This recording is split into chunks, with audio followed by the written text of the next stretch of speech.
আচ্ছা, স্বামী স্ত্রীর বয়সের ডিফারেন্স অনেক হলে কি কখনোই ভালো থাকা যায় না বা জীবনে সুখী হওয়া যায় না, এটাই কি মনে হয় সবার? আজকে এই কথাগুলো বলতে আমি বাধ্য হচ্ছি, কারণ যে হারে মানুষ পিছনে পড়ে আছে, বিশেষ করে আত্মীয় স্বজন অনেকেই আমার ভিডিও দেখে, তাই কিন্তু এই কথাগুলো বলছি। আর তোমরা তোমাদের মতামত অবশ্যই আমাকে জানিও। আমার আর আমার বরের ডিফারেন্স প্রায় অনেকটা, হয়তো দেখে বোঝা যায় না, আর আমাকে দেখে মনে হয় যে ঠিকঠাকই আছে, কিন্তু না, আমাদের বয়সের ডিফারেন্স প্রায় 11-12 বছরের। তাই বলে কি জীবনে সুখী হওয়া যায় না বা জীবনে ভালো থাকা যায় না? এটা কি মানা যায় নাকি? আরে যারা সংসার করবে তারা যদি সুখী থাকে তাহলেই না সব কিছু। আর আমি তো আর দেখে বিয়ে করিনি, বাড়ি থেকে যদি দেখে দেয় তো সেখানে তো আর কিছু করার নেই না। বাড়ির উপরে কখনো যায়নি, আর সেইভাবে কখনো দেখে বিয়েও করার কথা ভাবিনি। বাড়ির লোক যেমনটা দেখে দিয়েছে ঠিক সেইভাবেই কিন্তু কলেজ পড়তে পড়তেই বিয়ে করেছি। আর আমাদের ডিফারেন্সটা এতটাই, তাই কিন্তু আমার আত্মীয় স্বজন এত পরিমাণে পিছনে লাগে, কথায় কথায় এত কথা শোনায়, সে আর কি বলবো। তাই ভাবলাম কিছু কিছু কথা মাঝে মধ্যে বলাই ভালো।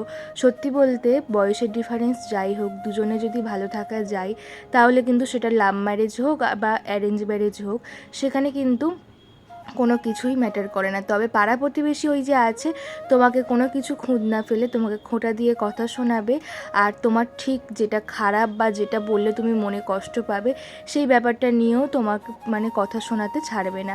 সত্যি বলতে কেন যে মানুষ এইভাবে পিছনে লাগে সত্যিই জানি না।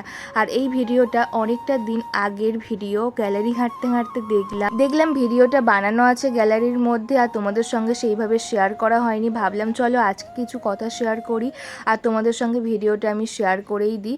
শুধু সরকারি চাকরি দেখলে হয় না, জীবনে ভালো থাকাটাও ম্যাটার করে।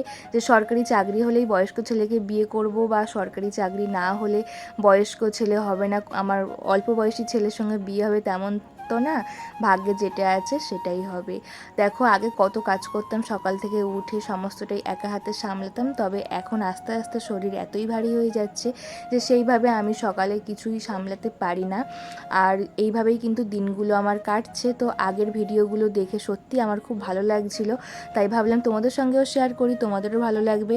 আর ফেসবুকেও দেখি অনেকেই আমাকে দিদিভাই বলে, তারা কিন্তু অলরেডি দুই বাচ্চার মা বা দুই বাচ্চার বাবা। তো যাই হোক, তারা যে কেন বলে জানি না, আমাকে দেখে মনে হয় হয়তো অনেক বড় বড়, তাই হয়তো তারা বলে। দেখো এখানে টিফিনটা প্যাক করে দিলাম, আর এখানে কিন্তু খেতে দিয়ে দেবো। একদম সিম্পল সেদ্ধ ভাত করেছি, ওটাই দিয়ে দিচ্ছি।